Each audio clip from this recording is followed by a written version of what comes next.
What's up, everybody? Happy New Year. Welcome to the Sports Jedi Network Bronx Farmers Strike Back podcast. We're going to do a little talking about some question and answer, a little hot stove Yankee roundtable. Well, there's always a good table for one. Never hurts.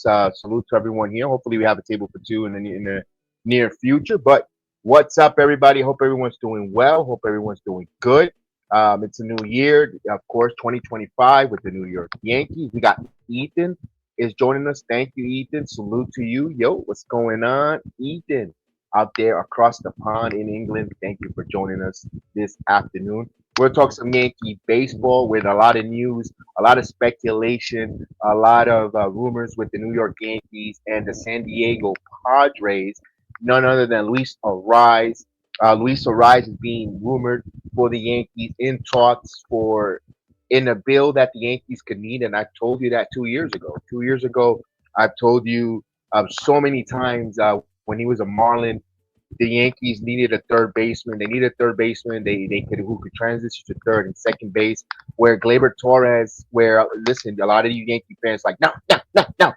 This is what pisses me off a lot.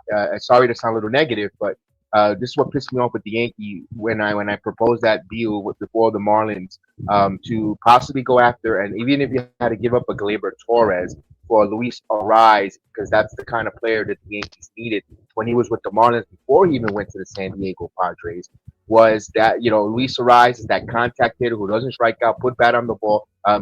He's won batting titles in multiple. When even before he went to the Minnesota Twins, I've told you guys when he was with the Marlins, go get Luis Ariz. He's the type of player, left-handed, that contact hitter, that slap hitter. If the ball goes in the gap in left center, he's going to be. He's got double, triples, running course, but everyone, of course, no. Everyone's a smart ass when it comes to trades and making moves. Now everyone's hot and heavy for Luis Ariz now in 2025. That's no problem. That's no issue. Let's get him on the Yankees, Yankee fans. This is it. Let's go get him. We're all in. It looks like the New York Yankees are putting all their chips in the bag. They're going all in to try to make the team better, return to the World Series, and not only that, return to the American League Championship Series and go back to back and become and repeat as American League champions and take that next step as becoming world champions. I got some questions here, and I would love you guys to participate. I wanted to have this discussion with Chris. I think Chris is running a little late. He'll join us shortly here. And I asked this question in one word: what is your biggest hope for the New York Yankees in 2025? I just don't want them to take a step back. I kind of want them to continue to build on the World Series appearance and continue to build with not giving up too much of the future of the New York Yankees farm system. Continue to grow, and right now they showed us that they're building pitching.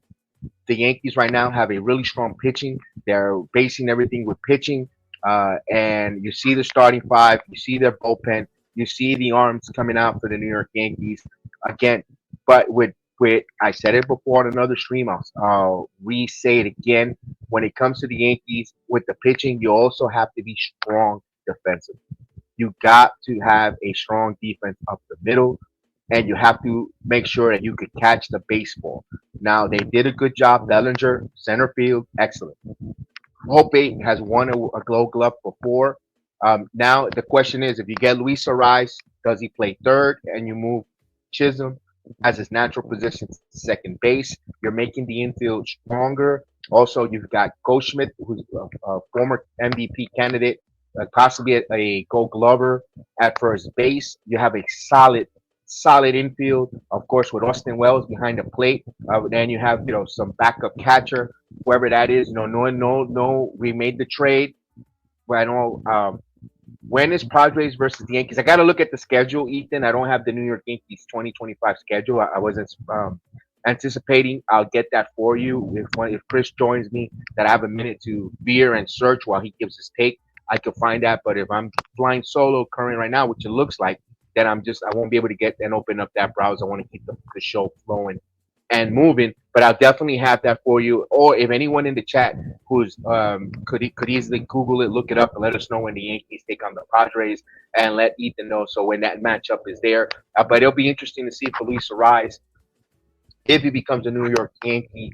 If they make the move, who is going the other way? Because look, One thing with the Padres, they also want pitching. Yankees got to, they're in a position of strength in starting pitching, but you don't count your eggs. You don't just because you have a plethora or a surplus doesn't mean you go out there trading and dispensing your pitching staff because you have extra. Remember, this is the Yankees. The baseball season is a long season, 162 games where guys come out a little injured, so forth. I got Chris joining me. Good, good. He's on with me. Chris, let me bring you on 1 second, friend. And there we go. Chris the Flash is here with me. What's up, Chris? How are Yeah, you? Happy New Year. can you hear me?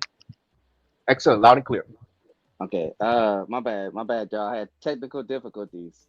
I was about to text Kev what was going on, but I'm sorry, y'all.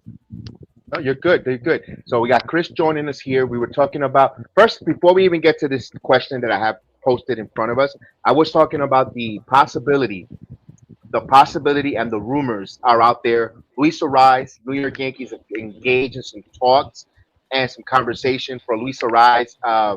What's your thoughts there? Because you know me, I've told it since if you've been watching along with me and doing Yankee streams for about 3 years, give or take, and I told you when he was a Marlin, get Lisa Rise, and everyone's like, nah, nah, nah, nah, nah. And now he's here, or he's about to be a Yankee. What's your thought? Well, people complaining about their defense and stuff like that, but it's like, can he be any worse than Gleyber Torres? I mean, He's not I'm a not gonna bad lie. defensive player. No, it's always an excuse. But look, we need a leadoff hitter. He's like the perfect leadoff hitter, and he's still young. So I don't know. Everybody keeps complaining about his defense, but it's like, can he get any worse than Glaber? Here's another one, and I know they play different positions. Can he be any worse than Soto? Yeah, I'm not saying he's. facts. I don't. I'm not saying he's Juan Soto. I'm not saying that. No, no, no. No. I'm not saying that at all. But did you see the resume? Did you see the way he played defense out there in right field? Wasn't that great? Yeah, he made up for it with his bat. He carried the team into the World Series. I get that. I get that. Luis Arise, he's not gonna arouse you with the home run power. But he is going to get on base. He's going to slap the ball, and he's going to move, and he's going to spray. He's going to put the ball on contact. You put him in the leadoff spot, and remember that makes now your number 9, your number 7, 7, 8, and 9 hitters very, very, very important. If they get on base, you could start. Most of the time you put a little bit of speed on the bottom of the lineup there. You could easily even push Volpe down in the bottom of the lineup where he could steal, hit and run situation. Now you guys go from first to third, put pressure on the opposing team's defense on their toes, and now you're manufacturing runs. And guess what? Now you're also um, setting up tables for Judge, and company, Stanton, Goldschmidt, Cody Bellinger. So, Chris, your thoughts there? That's why I like the move and the tease of a Luis Ariz. I've been liking him for years. Hopefully, it happens. Yeah. Look, I don't have a problem with it. I mean, you and some other people were like the first ones to pick up on him. Like you said, since the Marlins. I mean, we thought we was gonna get him with the Glaber deal, like we was gonna trade Glaber for him, but that didn't happen. We got somebody else, and it's like he. I mean, like I said, like I look at it this way. Now Judge goes back to his natural position at right field, so that's actually an upgrade over Soto. And then Bellinger, yeah, I think he's an upgrade over Judge in center field. So it's like, I mean, can you ask for any more? Hopefully, Jason get his shot and left, or if they switch Jason and Cody from center to left. I don't care as long as they give Jason a chance. I feel like that's not fair to him. You gave Volpe a chance. Now you got to give him a chance. I agree with you, especially the. I know people say now the narrative is coming out that Jason Dominguez is not a great outfielder. Now he's supposedly not the guy. This and this. That. They're setting. I don't know if they're setting the bar or the expectations low on a Jason Dominguez, so we don't put him on a high pedestal to think that he's or expectations like the Fraziers and the future prospects as before, Volpe. Maybe that's, but I think that Jason Dominguez should get a shot in either to win center field or left field job. I think they should go with him there, give him the opportunity. It also helps the cause. You can't get too much money tied in to so many players, and especially when you're already close to 300, you're at 285, and I'm not mistaken, for the Yankees, with their payroll. You don't want, and you don't want how to impede on adding to the team in the trading deadline and so forth when they're going to need it, and also the beyond. So I kind of like this opportunity to let Dominguez play. If you get a rise, he's gonna not going to be that he's not too much. I'll find out his number in a second, how much he makes. We got Steven. Salute Steven. He says, why not Bregman? Bregman, if you're going to get an arise over Bregman, I know Bregman is a better defender. And again, with the pitching staff that we have, and I don't want to sound like a contradiction, with the pitching staff we have, you need good gloves because they're going to be, especially with Max Fried, who's going to make you put the ball in play. You need that strong defense. Bregman kind of makes sense, but I'd rather go Luis Suarez. They're kind of almost the same hitter, in a different way because Bregman doesn't strike out much. He's a contact hitter, but he's going to lose a lot of home runs at Yankee Stadium with that left center field, Death Valley, where when you have a Luis Suarez, he's a spray hitter, contact hitter who's going to slap the ball and go and make contact, not strike out either.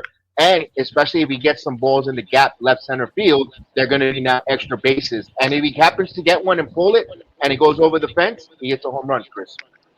Yeah, I mean, if you want to go like perfect world and say who we really need, but it's not gonna happen. I think we need Donovan. If you want to put Chisholm back at his natural position at second and have Donovan at third, then yeah, that'd be the perfect thing because you don't have to worry about him when it comes to playing defense or hitting because he could be the leadoff hitter too. But I don't think the Cardinals are gonna win to trade him. So if I got to choose Bregman and Luis, I'm choosing Luis because I feel like if we try to sign Bregman, they're going to use that excuse why we can't get Kyle Tucker or Vladdy for next year. Yeah, So I kind of want Kyle Tucker. If yeah, you're looking at down the road, what makes sense for the New York Yankees, you're going to, sooner or later, a couple years, it's 1 year less of Giancarlo Stanton on this team. So next year coming up, and you kind of build for now with some future because we know Judge and Cole are both in their prime. And you want to get a Kyle Tucker who's going to be 27, I believe, next year, 28. You coming into and you want to bring him on because he's the guy that could defend him, and that's for years to come. We're getting ahead of ourselves. We're putting the cart behind. We're putting the horse before the cart. Whatever, vice versa. 13.7 million dollars is his contract for Luis Ariz. I don't know why the Yankees, why they weren't going after. That's not a big money for Luis Ariz. You bring him in here, he's gonna work more. He's gonna pay. He's gonna be less than Bregman. And this guy won batting titles in both leagues, so he could hit in both leagues. It's not that he went to one league and the other league figured him out. This guy won in both leagues with Minnesota. He played in the American League. He played in the National League. I've been telling you since the Marlin days. Bring him in here. He makes a ton of sense. And also, you bring some team speed with him and Chisholm, former teammates. Volpe, Bregman. You got some. I mean, not Bregman. Bellinger. You got some speed. Dominguez. You want to get younger and some speed. And I agree to a extent. I think Judge does play a good center field, Chris. The only thing is it wears down on him in his batting and physical. Remember, this guy's 6'7", playing center field and covering all that ground. Kind of wears on you physically, and we saw that in the World Series. yeah, because I don't want to speak on nobody's channel on here, but when I was on somebody's channel, we was discussing that, and like everybody, not him, but specifically, but everybody in the chat was trying to blame Judge. But I'm like, if y'all watch that whole game, Judge actually gave us the lead back, so that kind of active what he did in the field. But nobody wants to think about, oh, we lost, they Right. came back, but it's like no, Judge actually hit a double and scored a run for us to get the lead back. We just couldn't hold it. Right. And of course, and that's one game doesn't signify what Judge No, career or season was because he dropped the ball in the outfield. Yes, it was the most important game 5, but doesn't guarantee you they were going to win that series even if you would have caught that ball. They might have won that game, so you prolonged losing the World Series by one game. They would have went to Los Angeles and they would have I mean, it is what it is. It's like saying it's like being the tallest dwarf in the yeah, circus. We have no lefty in the pen. The Yankees always find a left-handed pitcher back. They look like they're going to get back a couple. The bullpen is the last thing I'm gonna, and which leads to another question here. Here's another question that I want. Good thing that you gave me that one because we were going through sequence there. But of course, I have some questions here. Here we go. So we're gonna skip to this one. What is the main focus for the Yankees free agency left to be? You got to pick one for now. Would you want them to in both your pitching staff? Would it be starting pitching or bullpen? Some more hitting in the lineup. Both get the farm system, trading maybe a Marcus Stroman for some draft picks to or some minor leaguers to try to get something at least to see what you got, or you want to build team chemistry. When I mean team chemistry, is defensive type of players or bench players. Chris, your thoughts right now? Which one would you be? Would you want the Yankees to target first? I know they, you know, he likes in the chat. Aiden wants lefty in the bullpen. Yeah, nah, we probably need the infielder. I feel like the infielder is more important. I mean, like you said, like our bullpen is straight. Don't get me wrong. Yes, we do need a lefty. I'm not saying but we need solidified infielder, either a second or third. I don't care which one. And most likely, if we get Luis, he's going to be the second baseman. So I just feel like complete that first because I think ain't nobody. I think if we do get a lefty, it's going to be Tim Hill, and I don't think anybody's rushing to get Tim Hill but us. So that's just how I feel. Right. He's coming back. Yeah. He's just coming. That's why I'm not worried about the lefty in the bullpen. I think Tim Hill will be returning. I still think they will put him in there. I think he's going. I think they're going to get another lefty reliever. There is a smart. Yeah, and also internal. Yeah, their internal house options are there. You say they're not good. We don't know that. Relief pitching is from a year to year basis. Sometimes you have some great years from the relievers, and sometimes they stink it up where they get DFA. So you never know. Remember, we also got some arms from the Trevino trade, and maybe they might something that they want to use as well and see what they have in spring training. And when it comes to the bullpen, I'm not going to go too crazy with that. The one thing I want to see though, I never been a big fan of. I never been a big fan of them, but this one with Oroki Sasaki got me intrigued. I personally, and I told you this time and time. You know my stance. I'm not a big Japanese player because everyone swears they know who they are and they never seen them, and they talk up a big game. For me personally, a gut feeling tells me that Roki. No, no, for real, it's the truth. No, Oh, he's I gonna know. be great. They make videos, they do shorts, they do all this bullshit that they know they swear they know these Japanese players. Meanwhile, they don't even know what time the guys play on the Eastern time. So don't give me But that nonsense copy and pasting from everyone else that they know they scouting this Japanese player. Me personally, because when they come here, they shit the bed in Major League Baseball. But my point is, Roki Sasaki, I think he's going to be a freaking Yankee. I think for some reason he's going to be good. I don't know. I got that gut so feeling. so I'm gonna say this. I'm gonna say this. I know I wanted to say this because you did go on a little rant. So I don't know if you remember this when the Yamamoto news was coming Mm-hmm. out. Was I not one of the first ones to talk about Roki before everybody else has? So this is the crazy part. Now everybody's on Roki. So I'm gonna Yes, you say were. this. You're going I'm to gonna get say your this. flowers. You're going to get your flowers. Yes. And I'm gonna say this. Now I guess I'm gonna mention his channel because we're cool with him. I didn't want to be like mean or anything. But the other Kev, not the 161 Kev, me and the other Kev that we Yeah. cool with.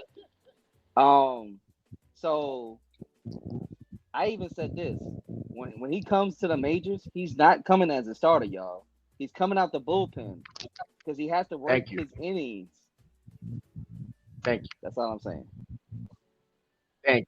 I appreciate that, Chris. See, this is why I like collaborating with Chris on games because we understand it. You know, we don't get a like all these this great Korean first baseman. Ain't no one running to sign him. Meanwhile, 2 years ago, a year ago, they had so many videos, so much clickbait about him, yada yada. No one signed him. He's not in the major league. Oh, we need him. We need him. We gotta get him. Yankees, go get him. Castro, go do it. Come on, man. Stop with the clickbait. That's all. That's why I don't really do a lot of stuff, dude. Seriously, I can't stand that. I mean, let's move on. DJ LeMahieu is not the same guy, but he could be a serviceable bat off the bench, and he could play maybe once a week. He could play, and you could have him play first, second, and third in case of an emergency. If you have him there, he could play. He's a veteran who's not going to hurt the team in the clubhouse. He's a leader. By leading by example, he's quiet. He's not going to be an uproar. He's not going to be a Josh Donaldson where although he behaved well with the Yankees, but with that reputation, Chris, I think if you keep a DJ LeMahieu on the team, because no one's going to take that contract, and you're not going to give somebody a good prospect to take him away from you, Chris. Hmm. I agree. I agree. So like, what I feel about DJ is he can be a good utility person, and the key for him is Oh, he has to. hello, Oh, I'm good. you're good. Okay. So the key for You're him good, is Chris. it. Okay.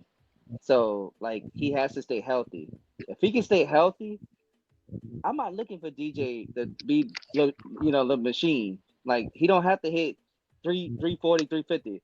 If he can give us 280 off the bench, I'm happy. You Right, did your job, DJ. right. That's all I'm asking. And good defense. I even go this way. I go this here. Is they're going to be two different numbers, totally two different numbers, guys. If I could get DJ LeMahieu to give me what Ronnie Torres used to give us before. Come in occasionally, hit off the bench when needed, get a couple, hits, play positive, and then he sits on the bench and then come back out and continue being positive.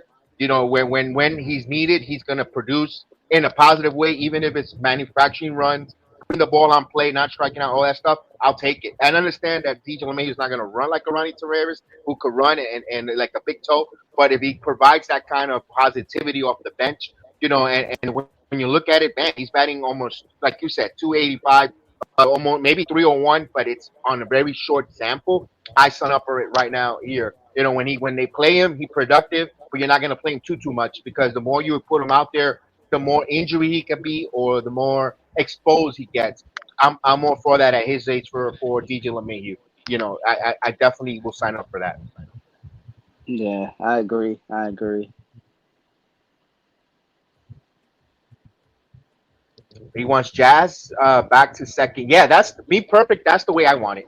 I want it that way. I want them switching. I don't want. I want Jazz back at his natural position at second base because he's not a natural third baseman. Ariza played already a couple years at third base, regardless of the fact that he might be a good defender, not good defender. But to me, Jazz is more of a natural third baseman, second baseman than third, and I kind of like that there. Maybe we could agree to disagree on that one, but I personally would like to see Jazz go back to second base. But we'll see what the Yankees do. I'm all for it, whichever way they put him. Yeah, I mean, like if we was gonna get somebody, like I said, I want somebody like Donovan to put Jazz back in second because I know Donovan can play third a little bit better than Luis. Um, that's what makes me feel like we should get a Bregman or somebody because like if everybody wants Jazz to go back to second, we're gonna need somebody to play the hot corner. But there's some money though. Bregman's going to cost over 20, 32 million, and where you got to Yeah, rise at 14 million, 15 now with arbitration. I'd rather go with the 15 million and get a couple of left-handed relievers on this team. If we're going to go play, if we're going to play the money and the expense with the Yankees, because us as fans, we were like, bring this one, bring that one, bring that one. But the front office is talking about expenses and per year AVA per value for that 1 year with the luxury tax threshold tax mark that they want to stay under just about, and also leave some flexibility for the trading deadline in 2025 to add pieces if they really need it. They can see that there's a player out there with an organization that's willing to give up, and you could add them and make you go over the top at least for 2025.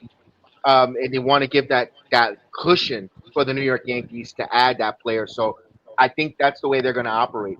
Let me read what Steve says, and I'll let you go here, Chris, to give you your thoughts.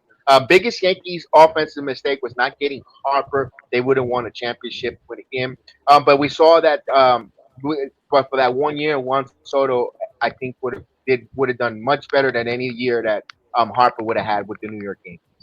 Just the Yankees just didn't resign him. I think Soto would have gave maybe Harper might have been a little bit better defensively, and he was willing to go to first base. I get you. I agree with you on that. But the Yankees didn't see that at that time. Yeah, that was Cashman's downfall. He was like, I don't see Harper at playing at first. I mean, I'm guessing now he's eating his words because Harper's actually a hell of a good first baseman.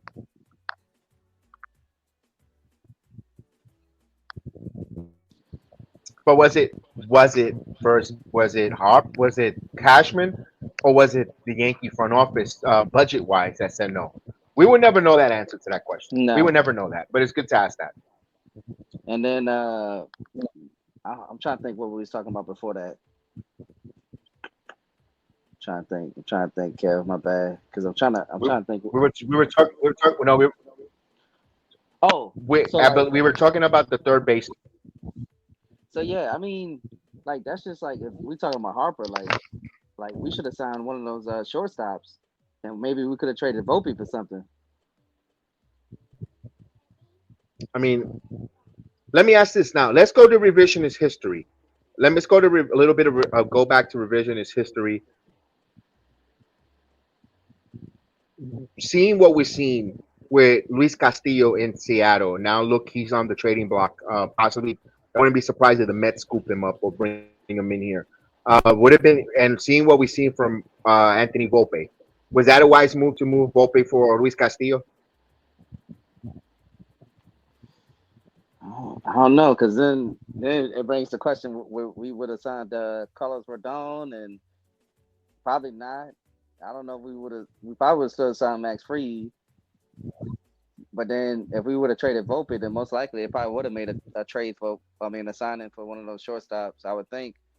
So I mean, see, that's the crazy part. It's like that Volpe move would have did probably so much, or that Castile move would have did so much.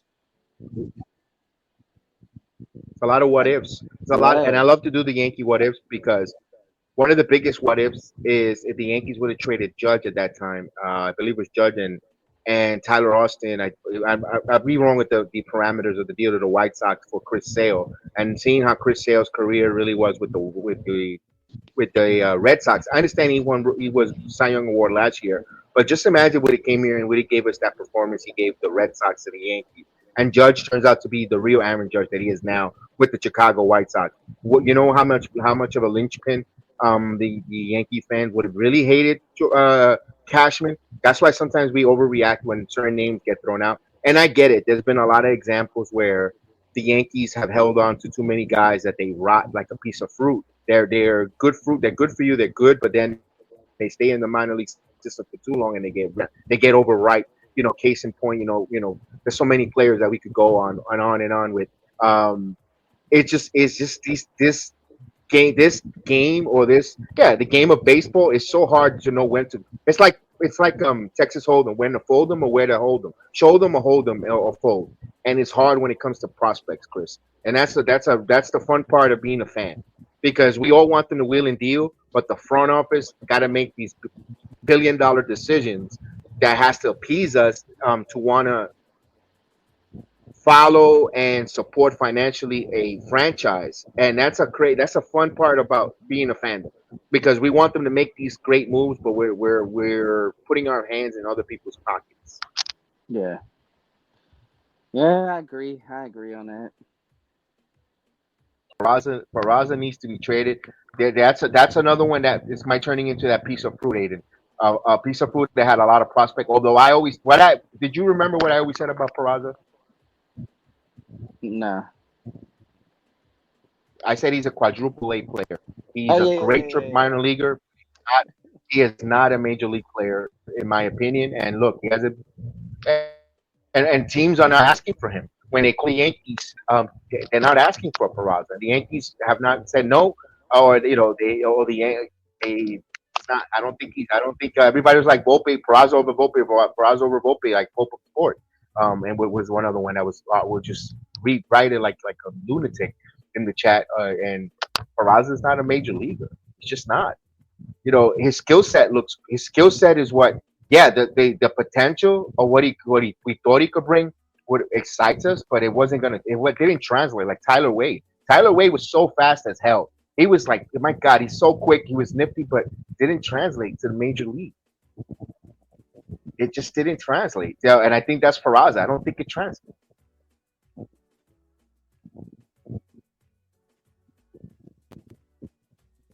For some reason, you're muted.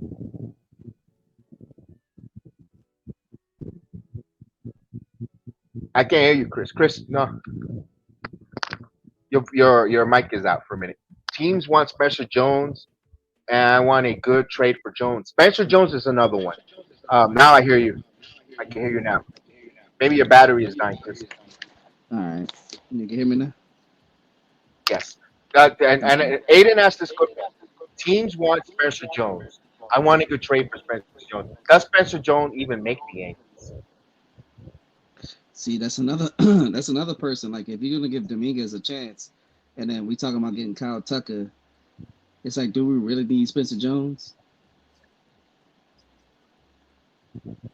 So it's like, why not trade him while Now let me he's ask stock? this. Just that's my next part that I was gonna get to you. Just because you think you're gonna get Kyle Tucker next season or you're in play doesn't mean you go out and trade a Spencer Jones now. You gotta make sure you have it in your hands before you make the move. You like if they would have resigned Juan Soto, then you could try to get a package for a Jason Dominguez because you already signed Soto. He's not going anywhere, and that's kind of a redundant type of player. Although some people would say you would have had a dynamic team. But if you have Spencer Jones coming behind, you could get rid of a Dominguez or vice versa. I don't get rid of Spencer Jones yet because he's supposedly he's a center fielder who's got power. I know right now in the minor leagues he's been called considered a strikeout machine. But I don't know. It could be scouts saying or diminishing his trade value or fans so he doesn't leave or I haven't seen the kid, so I haven't seen with my eyes to make an opinion and say from my perspective to say I wouldn't want to trade him or I want to keep him. I've got nothing with him right now, but from all I'm hearing from his attributes, sounds like a freaking major leaguer for his attributes. Again, I haven't seen him play. Like when I saw Peraza, I'm like, I didn't. I got to see him play. And I'm not saying that I'm the greatest eye in baseball. No, no, no, no, no, no, no, no, no. I'm gonna put that on no, no, no. But just my opinion because this is we're doing YouTube streaming based on our opinion. Yeah. So like, I mean, that's just like if you look at Judge, like people keep forgetting this. Like Judge strikes out a lot too, but he also hits for average. So there's a way where you can combat the strikeouts if you keep putting the ball in play. Like Judge is not a home run hitter too. That's what people need to start understanding. He's an all around player. So yes, he might struck out like 190 times or whatever, but he's also batting in the high 300s. So it's like you can still strike out a lot. You just got to be able to put the ball in play in certain areas, in certain spots of the game. Yeah, thank you, Steve. That's the one. The bird in the hand, it means beats two in the bush. Thank you. Appreciate that, Steven.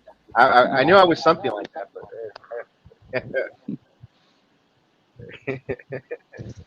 Oh man, oh Steve was man, fun. yeah. So yeah, we keep asking these questions. Yeah, Steve is great. Yeah, so we're Well, looking at well, this team here. Mhm. I was about to say, well, I didn't really get to talk too much about the Devil Williams thing because I know you talked about it, and I haven't really been talking about baseball too much. But look, I think that was a look. We've been talking about Devin Williams for I don't know how long. They finally pulled the trigger. They didn't give up too much, which I'm happy. He look, Boone Right. Cashman, he's the closer. Don't Oh, Yeah. he's not gonna be. No, he's the closer. Luke Weaver could be the setup man. Now we got a good 1-2 punch. Now we haven't had something like this probably since what Chapman and Andrew. Yeah. You could. Yeah. Since that. Yeah. 2015. You could say. Yeah. So I'm hoping it produces like that because I'm telling you right now, if our starting pitching is good and our bullpen is good, it'll be a hard team to beat. Right. When you have a good bullpen, Chris, you're showing the game up mightily. The one thing I was happy that we got Nestor Cortez. You got rid of in a on a stock of starting arms that we have, and we still have seven, at least seven deep. or because you Clark Schmidt, does he become the number three, number four starter, or Marcus Stroman number five? You've got if let's say we always forget about now Carlos Rodon. I mentioned it before. Now Rodon doesn't have to feel the pressure of being a number two starter, living up to his contract. Go against the other opposing team's number four starter or number three starter, and pressure's up because I think you have better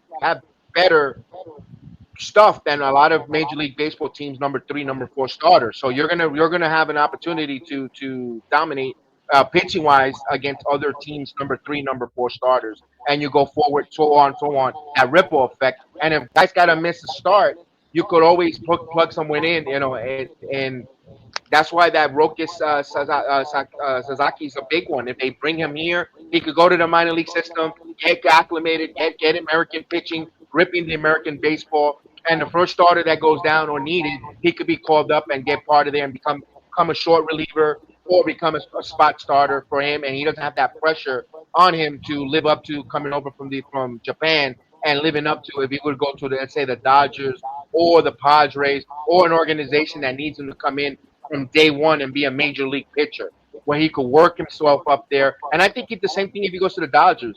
I think that's still on the table too. He could go to the minor league system, come in when they get him ready and acclimated and fit in. I think Dodgers in New York. Yeah, I think those are the two for him going forward, or even the Mariners. I think those are the three teams that kid is going to pick. Yeah, like I wanted to say this too. Hold up, if Cole doesn't get hurt, would never make the team. No, man, I wouldn't It say might that. be. I wouldn't say that. I think he would. I think it just would took a little longer because Garrett Cole's that ace. But I would say this because he did bring up Hill. So this would be my starting rotation: Garrett Cole, Max Fried, Luis Hill, Carlos Rodon, and Clark Schmidt. That's the rotation right there. Like, Right. I'm sorry, you're not the number three no more. Right. So that's just how I feel. Like I'm sorry, Stroman. If we keep you, you coming out the bullpen. If we don't keep you, you're getting traded. That's just how it's gonna be.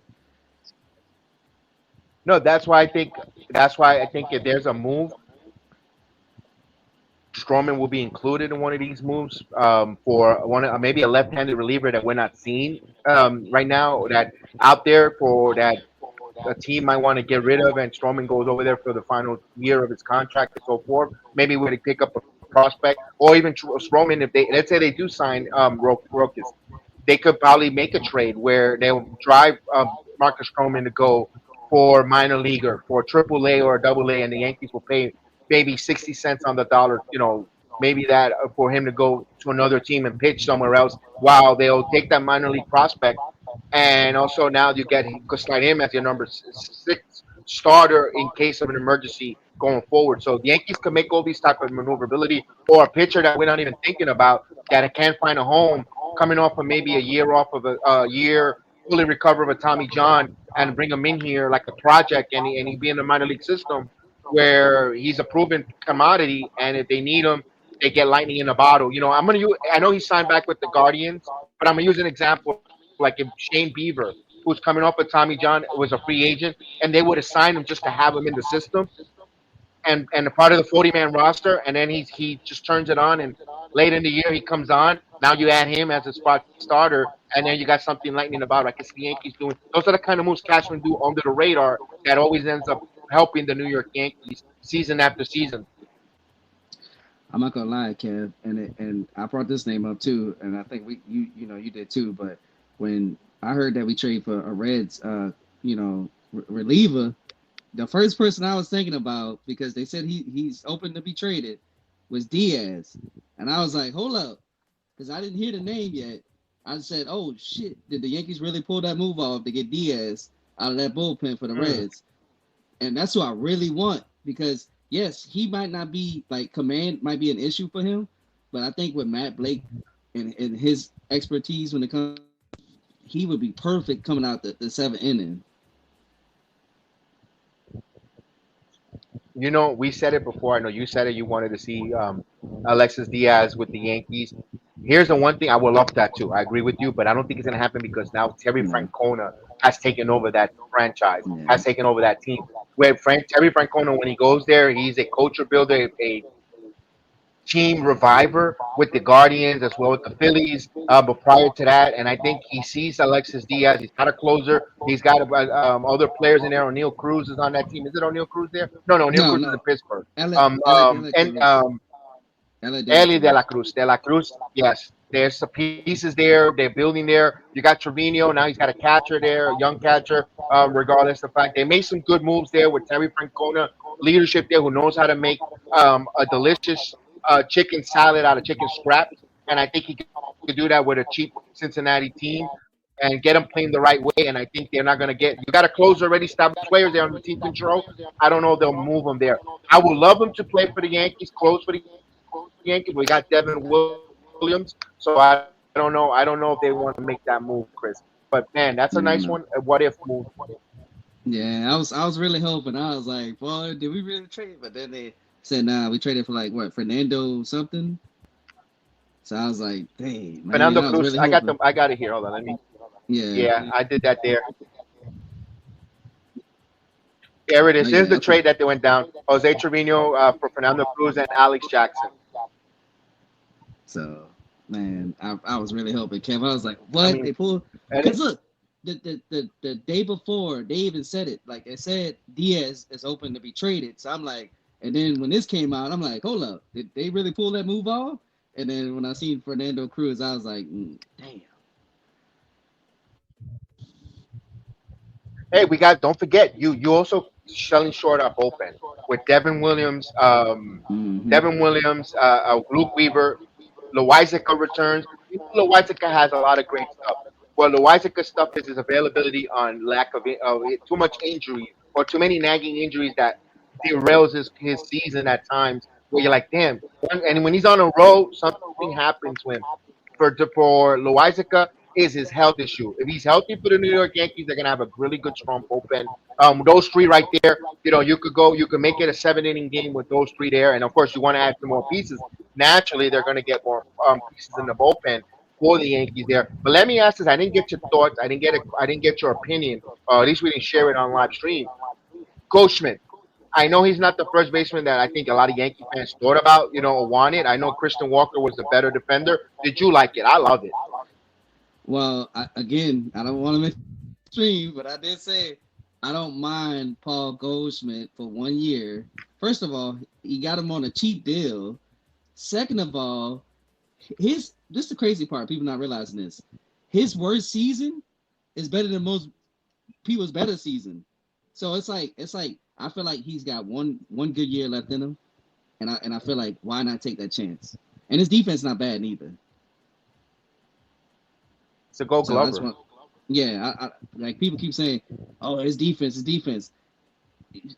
I'm telling y'all, when somebody changes teams, I feel like they get rejuvenated. Yes, yes, yes. And of course, this is what I had last stream before I kept it here. Their current payroll went from it's $266 million with the Goldschmidt signing. So I don't think they have anything after Goldschmidt whatsoever there. So they're 266. Doesn't mean they're going to go over that threshold of 285. But again, there might be a move here and there because I think if they sign Roka Sasaki, I think it's going to be seven. The most the Yankees go offer, I think, is 6.5 to $7 million. The second tier of the free agency market for amateur player.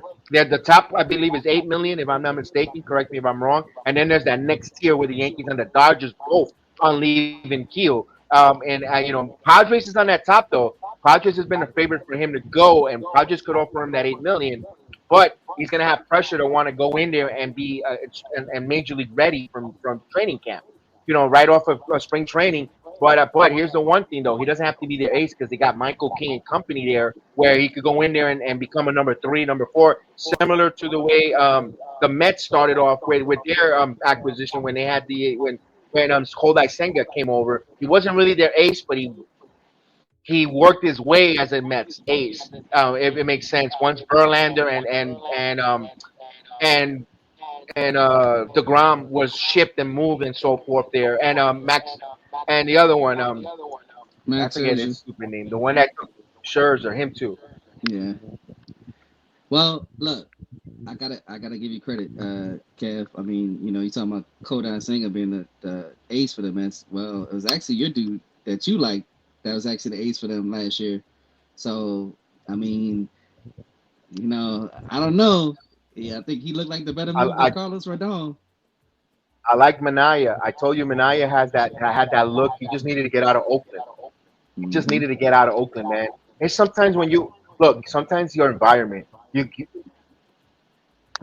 and again, it's not to crap on because Northern California it might have its beautiful parts, wine company and stuff. We got our very own Canary. Shout out to Canary from the Heel of the Ring podcast that lives in Northern California and so forth. But when you're going to travel to Oakland and when you see what Oakland has become and you just the environment of all the closures and the economy and all that, it kind of wears you down a little bit. That's why I believe the Yankees in the 80s. The Bronx was. I grew up. I went to those games in the 80s. The Bronx wasn't pretty, man. You have burning brick, burning buildings. You seen garbage. You seen abandoned buildings and so forth. Those 85 Yankees, the 86 Yankees, they were hell of a 88 Yankees. They were good teams. They just didn't have enough pitching. But the morale, the stadium looked terrible. You're driving to go to work and you see that. I know you get disconnected and you go play a game and you're playing and then the stadium wasn't full. That weighs down on players' performance, morale, and enthusiasm to want to go put on the uniform, no matter if it's the NY or the Athletics. And I think Manaya just needed a change of scenery. Um, that's all it is. And some ball players just need to leave and get a change of scenery. Yes, you want to be a person to transcend and bring a winning atmosphere and culture and all that word, but sometimes it weighs on you, Chris. No, I agree. Like, I mean, we see it all the time. Look. I mean, I can give buku examples. Justin Verlander. Look what he did from leaving from Detroit to going to Houston. Garrett Cole with Pittsburgh to Houston. CC. I remember CC was having to fight every in Cleveland. He went to Milwaukee. He had Milwaukee carried on his back. So people don't realize like that does like all that weight off your shoulders as a relief. And that's why I thought Mania was going to be good in New York, just to get out there, no matter which one, with the Yankees or the Mets. I did, he's going to come. He's going to be good. He's going to get invested. And look, he made a good contract. Luis Severino just moving across to a different fan base that was embracing him. Not. He didn't have high expectations. They say whatever we get from Severino, it is what it is. And look, it turned out to be a hell of a contract with the Athletics. Kudos to Sevy going out there. I think he had a lot of expectations with the Yankees that he himself put too much pressure. They didn't live up to whatever the case was. But good for him to reinvent it and get that contract he got for Severino. Sometimes the change of scenery helps players just refocus, and move forward. And kudos to him. Sometimes there's also that other side of the coin. You don't know what you got until you lose it. It could go either way for the franchise or the player, a la Juan Soto. Yeah, I mean, look, look. I respect him. He took the money. I don't blame him for that. But to I, say I the don't stuff blame him. yeah, to say the stuff that you said doesn't make sense. Second of all, Yeah. say this, and I'm not trying to diss the Mets. Our team is better than the Mets team. I'm sorry, I'm not dissing. Look, the pitching staff is better. The bullpen is better. He took the money, and I can't get mad about that. And I can't get mad about how because how was going up there. What's crazy is people keep forgetting this. Scott Boras didn't even go back to the Yankees to match the deal. They Correct. just took the Mets deal. Correct. So that's all I'm saying. I'm not mad. I can't be mad about this. No, I'm not mad for him not taking that money because we haven't spoken about it on camera. So that's why are they talking about this? Let it go. No, we and Chris have not shared this on a platform, a live stream. I don't even mean we even spoke about it backstage on a wrestling podcast at all because we do wrestling podcasts together. So we haven't spoken about it. It's the first time we're going to open up the vote and speak about it. And I don't blame Juan Soto to taking that money because even with that 75, I believe it was $75 million signing bonus somewhere around the line, it kind of makes Yeah. his ABA like $55 million a year. Where the Yankees, that's a lot of money, and I don't blame the Yankees not going that high. But Boris never went back for the Yankees. This is the final offer. Do you want to match it or not? They never gave the Yankees the opportunity to say no. They just Mhm. assumed and took it. But what bothers me is all the extracurricular nonsense. And like Waldo's saying, I want to go to a team that's going to build a dynasty. And I wanted to say this, and I'm going to say it with all tongue in cheek. And if you have little kids, cover their ears. We haven't fucking lost and been under 500 since 1993. How many seasons have the Mets been under 500 since then? And how many back-to-back postseasons? And again, I like the Mets. I'm not shitting on the Mets. I like the Mets. I did a video. I was happy for them when they went to the National League Championship Series. I celebrated them. But again, don't give me that nonsense that they're the team that's building a dynasty. No, they're a team that's building money, that's building multi-million dollar men. Don't bullshit a bullshitter. And I'm gonna also say this too, because this is in the picture. When the last time the Mets was in the World Series? Because I remember when the Yankees were in the World Series. Oh yeah, it was last year. That's all I'm saying. We can't go there because they went in 2015. They went in But that's 2015. We didn't go in back. We haven't gone there since 2009. but what we did in And we both had the same result. Oh like well, not really. Well, we went yeah. last year and we had the same result. but I'm just All saying right, case in point. yeah, more recent, we won, like you said, we are a winning franchise. I know people don't like this. We have the most championships. I'm sorry to tell y'all that. I'm not gonna say, oh, the 27 90s to now, we won. We haven't had a losing season like Kev said. We just got to the World Series last year. We built it on that. So did the Mets go to the World Series last year? No. So to say, oh, I wanna win, guess what? That's fine. You can go with the Mets. I'm telling you right now, Lindor, I love Lindor. He ain't Aaron Judge. That's all I'm gonna say. No, and I told you this before, and I've told you this, and I'm not even talking about World Series championship. I even said let's even dumb it down. Over 500 finishes. How many more since 1993? Count the numbers of time the Yankees have been over 500, and then how many times the Mets. That's it. That's all. Case in point. That's the argument I'm going to give you. Oh, well, that was the Wolfponds. But still, it's still Mets. It's still the Jersey. It's the Mets. It's still the New York Mets. You're building. So, I got something for the game. I feel the Mets are going to play a more of a dynasty. If they didn't do it with Doc Darrow, and they didn't do it back then, and they didn't do it with Piazza and company. It's just that argument. I mean, that was a cheap excuse. Just say I took the more money. I need to think about my family, my future, and I took every bit of dollar because I worked my ass off, and I wanted to take every bit of dollar. I think I would respect that. I would respect that more than a security guard treated my family wrong. And I want to bring this up too, because Kev did bring this up a couple of times.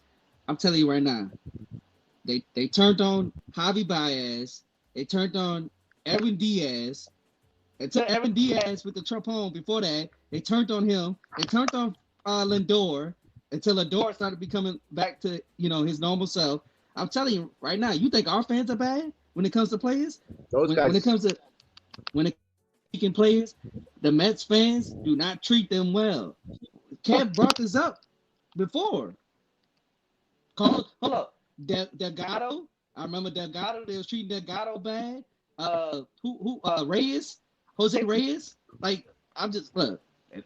I'm seeing what the Mets do to when it comes to players like that. So I'm telling you right now, Juan Soto, the grass is not always greener on the other side. Nope. And the one thing that gives me a little bit of courage that at least Cohen's wife is Puerto Rican, Hispanic, Mm-hmm. but that fan base, they hate Hispanic players when they don't play well. And I've said it many times again, call me whatever, call me prejudice, call me whatever, I don't give a shit. But it's the truth. I could give you Bobby Bonilla, they couldn't stand Bobby Bonilla. Rafael Santana, they got rid of him to the Yankees for a bag of balls, who was a good defensive shortstop for the Mets. You could, I understand Carlos Vallega. They couldn't stand him because he had a little bit of a transition. Roberto Alomar couldn't. They couldn't stand him. They didn't make Sandy Alomar Jr. a manager because they didn't want him. Oh no, and he was supposed to be a Met manager. They got. There's so many names there that it's Armando Benitez. I understand he imploded, but my God, that man was toxicity. They couldn't stand him. Omar Minaya, they couldn't wait for him to be a general manager because we got to get him fired.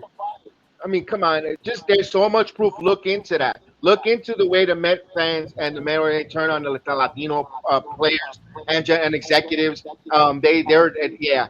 Juan Soto, that's their future. I'm not saying the Yankees are peaches and cream either, No. but the Mets have a lot of history of getting very toxic. They chose David Wright over Reyes, and Reyes. Oh, to me, David Wright is the most, and this is a hot take, the most overrated fucking Met of all time. And let me Personally, and they talk about Don Mattingly. They talk about Don Mattingly being that. To me, I take Don Mattingly 20 times over David Wright's career. Yeah. And I wanted to say this too because I remember David Wright he got hurt toward the end, and like they still was cheering for him. But I remember a player that was also Spanish that was playing good for y'all, but then he got hurt. He played it. I think it was in left field. If I'm right, Separatists. I don't know if I'm saying his name right. No, Yoenis Cespedes. They couldn't stand him either because he had one little bit of an issue. Meanwhile, the guy put him into the World Series. He took him in 2015 and put him over the top in a trade that they didn't even want him to begin with. They fell into Cespedes, and then they put him over the top and got him there. They couldn't stand him. Because I remember when he played for Boston, he killed us. Because it was because the kid that's crying at third base, and they didn't make the trade, and they kept him, and they ended up going with Cespedes because the trade fell through for Gomez. Where they were trying to get Gomez, another player that wasn't going to work out. I mean, come on, Carlos Gomez. Come on, the Mets act like they have amnesia, but we don't. Mm-hmm. And it's not that we're hurt that Soto left us for the Mets. No, good for him. Again, great that he took the money. Take all the money. That's great. That's what they want. That's what the baseball players do. That I've got my wife's got a little nephew who's about to get signed, hopefully by the major league team. Make all the fucking money you can because we know what I've seen the struggles that our family and his family has gone through, and if they can make millions of dollars and go to college, make all the money possible. Again, I'm not disparaging making money, but don't kick or make up shit when you're out the door from the Yankee organization that they treated you wrong or they're better and so forth. Because then we're gonna come back at you with this facts. If you want to make up stuff, we'll throw you some facts that's going out there from the way the Mets treat their ball players, their Latin ball players throughout the course of the years and for many years. Just took a look at it. And I'm not trying, like I said, I'm not hating and nothing like that. I'm not gonna even lie. Kyle Tucker's gonna be cheaper. So Kyle Tucker's not gonna be worth $800 million. So but he's not Juan Soto. But here's the one thing. I know. He's not Juan Soto's generational. I know he's generational who could change the whole course of a lineup. Tucker has to prove it on the field. And again, but I'm with you on that, Chris. Tucker's going to be cheaper, and if you could get players to where you're going to upgrade and get multiple players, because the move still makes better sense for the Yankees. The Plan B pivot for the New York Yankees makes better sense than the Plan A. I understand you're going to have, Judge and Soto in the lineup together. I get it. But then it's just going to be so much pressure on those two, which they can handle it. But damn, you really want to put pressure on them again? And like everybody was poo-pooing Plan B, but I gotta give Cashman credit. No one saw this Plan Max B. Fried. No, like Max Fried, yeah, we saw that. But the Devin Williams trade, we didn't see that. I'm sorry. Paul Goldschmidt was better than I don't even think. Oh yeah. Yeah. Chris, sorry to interrupt. I don't even think anyone saw the Plan B that was thrown out there. No one even saw this Plan B. With Max Fried, Williams. No. They had Tanner Scott. I remember Plan B was Tanner Scott. They were the normal, the usual Corbin Burns. And look, they ended up getting what I always told you, Chris, about get players that fit your ball plug. I always told you about the lefty. That's why I was big on Manaea with the left-handed pitching for Yankee Stadium over Corbin Burns. Yeah, Corbin Burns but now Corbin Gurman's going to get paid. Could there be a decline? Maybe, maybe not. Good job for Arizona for picking him up. Look at that bullpen. Look at that arms that they have in Arizona with Zach Gowen, Corbin Burns, Jared Montgomery, and company. That's the Arizona Cardinals, the Arizona Diamondbacks. Stay strong, Well, I want to say this too, Kev. If nobody's like really talking about this, we're the only team but that we actually are improved. We're the in only the team that American improved League. in our division. In our division, In Orioles got worse. the whole Yeah, American League. Orioles got worse because you lost your ace. Like now you don't Yeah. have no ace. I'm sorry to say that. Blue Jays are dysfunctional. They don't know if they want to pay Soto, Altani, or Vlad. And then everybody else that Vlad, lost, I don't know. Vlad, I don't know. Vlad don't want to stay there. No, Vlad, no. excuse me, Vladimir Guerrero doesn't want to stay there. Boston, but I'm gonna tell you one thing. Boston did some moves under the radar to me. Yeah. Excuse me, that was very, very to me. It seemed pretty good. They're under the radar. They're quiet. They're going to be sneaky. The Boston Red Sox did some moves, and of course, being a Yankee fan, we can't stand the Red Sox. But I'm going to give you guys credit, and I'm going to give credit as credit due. I try to be fair. I could talk a lot of nonsense, get a little angry, rant, but I'm going to be honest with you. I'm going to give credit where credit. I like what the Red Sox kind of did under the radar, though. I'm going to be totally honest. And I don't think the Rays did anything to really. I mean, yeah, they're gonna be the No, they Rays. got worse. Yeah. I Yeah. mean, it's it is what it is. Now I do like the Walker move from for Houston. I do like that move. I can't even get mad about that move. That was a good move for them. But it's like, so are y'all gonna resign Verlander? Like who? Like y'all need pitching.